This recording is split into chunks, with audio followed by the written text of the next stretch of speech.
खबर मंदसौर से। मंदसौर में मनाई गई गुरु नानक जी की 551वीं जयंती। गुरु नानक जयंती के मौके पर मंदसौर के नई आबादी स्थित गुरुद्वारे पर विशेष आयोजन किए गए। सुबह से बड़ी संख्या में श्रद्धालु गुरुद्वारे पहुंचे और गुरु नानक जी का आशीर्वाद लिया। कैबिनेट मंत्री हरदीप सिंह डंग भी मंदसौर गुरुद्वारे पहुंचे और शुभकामनाएं दी। गुरु नानक जी के 551वीं जन्म जयंती को देश भर में पूरे उत्साह के साथ मनाया गया। प्रकाश वर्ष के इस अवसर पर मंदसौर के नई आबादी स्थित गुरुद्वारे पर आकर्षक साज सज्जा कर दरबार को सजाया गया। सुबह से ही सिख समाज जनों व नगर वासियों का तांता गुरुद्वारे में लगा रहा। साथ ही यहां भजन कीर्तन का आयोजन भी हुआ। प्रकाश वर्ष के मौके पर मध्य प्रदेश शासन के कैबिनेट मंत्री सुहासरा विधायक हरदीप सिंह डंग ने भी यहां पहुंचकर गुरुद्वारे में हो रहे आयोजन में भागीदारी कर गुरु नानक जी की अरदास की, वहीं अपना संबोधन दिया। वहीं इस मौके पर पूर्व मंत्री कैलाश चावला, नरेंद्र नाहटा सहित कई वरिष्ठ समाजजन और नगरवासी मौजूद रहे। कोरोना गाइडलाइन के तहत गुरुद्वारे परिसर में सभी आयोजन किए गए। वहीं हर वर्ष होने वाली विशाल लंगर प्रसादी का आयोजन न करते हुए प्रसादी के पैकेट का वितरण सभी श्रद्धालुओं को किया गया। मंदसौर से संवाददाता देवेंद्र मौर्य की रिपोर्ट।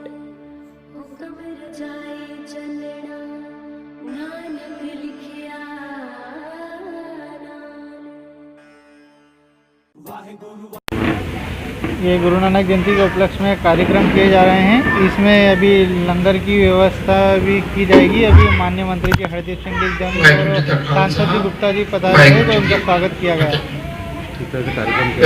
अभी भजन कीर्तन किए गए हैं। उसके अलावा शाम को भी प्रकाश पर्व का भजन कीर्तन होगा। उसके पश्चात में शाम को नाश्ता। 51वां प्रकाश वर्ष मनाया जा रहा है। गुरु नानक देव जी का अवतार ऐसे समय पर हुआ जब देश में बहुत ज़्यादा अंधविश्वास फैला हुआ था, कुरीतियाँ फैला हुई थी, जब ये महापुरुष आते हैं, मुगलों का शासन था, किसी संत जनता पर बहुत बड़ी मात्रा में अत्याचार किए जाते थे। सारी जनता उन अत्याचारों से भयभीत थी। धर्मांतरण कराया जाता था। उनको नमाज पढ़ने के लिए बाध्य किया जाता था। ऐसे अनेक प्रकार के कष्ट उस समय जनता को मिल रहे थे। ऐसे समय में 1469 में श्री गुरु नानक देव जी का जन्म पिता कल्याण जी मेहता के घर में हुआ।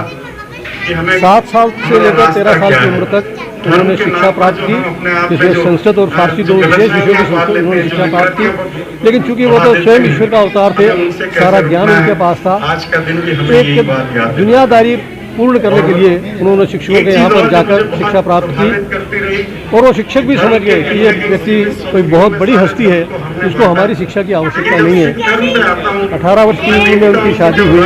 गृहस्थ जीवन को उन्होंने सबसे बड़ा स्थान दिया, क्योंकि गृहस्थ व्यक्ति ही सारे समाज को पालता है, सभी के कार्य को पूर्ण करता है। उन्होंने पूरे देश में घूम घूम कर बुराइयाँ, कुरीतियाँ, अंधविश्वास को दूर करने का प्रयास किया गया। अपने जीवन में उन्होंने 4 यात्राएं उत्तर, दक्षिण, पूर्व और पश्चिम और कुछ मुस्लिम देशों में भी की, जिसको हम हमारे इसमें उदासी नाम से कहते हैं। 4 उदासियाँ थी उनकी, और उसके माध्यम से उन्होंने जिस दिशा में वो गए, वहाँ जिस प्रकार के अंधविश्वास थे, जो कुरीतियाँ थी, व्यक्तिगत रूप से उन लोगों से मिलकर वे सब दूर करने का प्रयास किया। और अपने जीवन के अंत में उन्होंने स्वयं एक कार्य करने की प्रेरणा देने के लिए 13 वर्ष तक जीवन के अंतिम समय पर वो स्वयं खेती करते थे और उससे जो आय होती थी उससे गरीबों को और सभी समाज को भोजन कराते थे, जिसको हम लंगर कहते हैं। इस देश में, इस दुनिया में संगत और लंगत का चलन गुरु नानक देव जी ने प्रारंभ किया और अपनी आय से प्रारंभ किया, दूसरों की आय से प्रारंभ नहीं किया। और जो उन्होंने नगर बसाया था तरन तारण, उसमें उन्होंने सब प्रकार की जातियों के लोगों को वहाँ पर रखा, जिससे जाति का भेदभाव भी समाप्त हुआ और सब लोग एक भाव से वहाँ पर रहे। और एक बात उन्होंने जो इस समाज को विशेष रूप से आपके अपने अंतिम समय बताई कि अपनी गद्दी किसी योग्य व्यक्ति को दी जाना चाहिए। वो परंपरा में परिवार में जाए इसकी आवश्यकता नहीं है। यदि परिवार में कोई बहुत योग्य व्यक्ति है तो उसको दी जा सकती है, लेकिन नहीं है तो फिर योग्य व्यक्ति को ही वो गद्दी देना चाहिए। इस परंपरा का भी उन्होंने पालन किया। ऐसे श्रेष्ठ उदाहरण उन्होंने पूरे समाज में, पूरी देश में, पूरी दुनिया में प्रस्तुत किए। आज हम उनका 551वां जन्म दिवस मना रहे हैं। इस अवसर में सभी को बहुत बहुत बधाई देता हूँ। समूचे मंदसौर शहर, मध्य प्रदेश और देशवासियों को आज के इस पवित्र दिन की बहुत बहुत शुभकामनाएं और बधाई।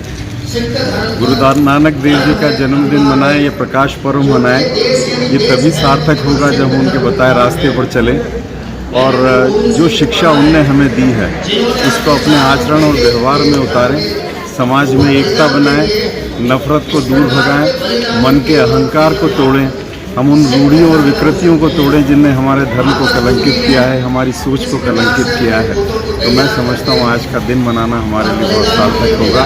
फिर मेरी सबको बहुत बहुत शुभकामनाएं। आज गुरु नानक जी का प्रकाश पर्व पूरे दुनिया में मनाया जा रहा है। उसी के तहत मंदसौर में भी आज गुरुद्वारे में प्रकाश पर्व मनाया गया।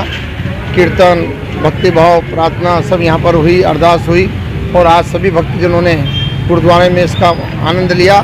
मैं ईश्वर से यही प्रार्थना करता हूँ, गुरु नानक जी के चरणों में यही प्रार्थना करता हूँ कि इस देश पर आप जो आशीर्वाद बना रहे, एकता के साथ ये देश आगे विकास के रास्ते में बढ़ता रहे।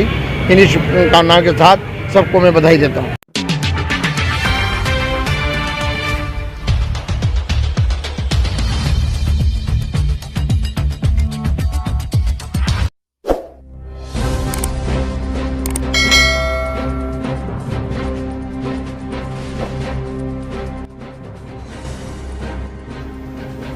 कोरोना काल में हर बड़ी खबर पर है न्यूज प्लस 24 की पैनी नजर।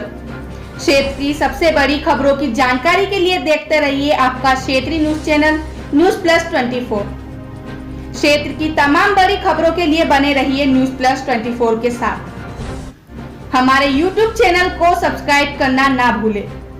बेल आइकन पर जाएं और सब्सक्राइब करें हमारे यूट्यूब चैनल न्यूज प्लस 24 को और पाइए सबसे पहले क्षेत्र की सबसे नई रोचक खबरें।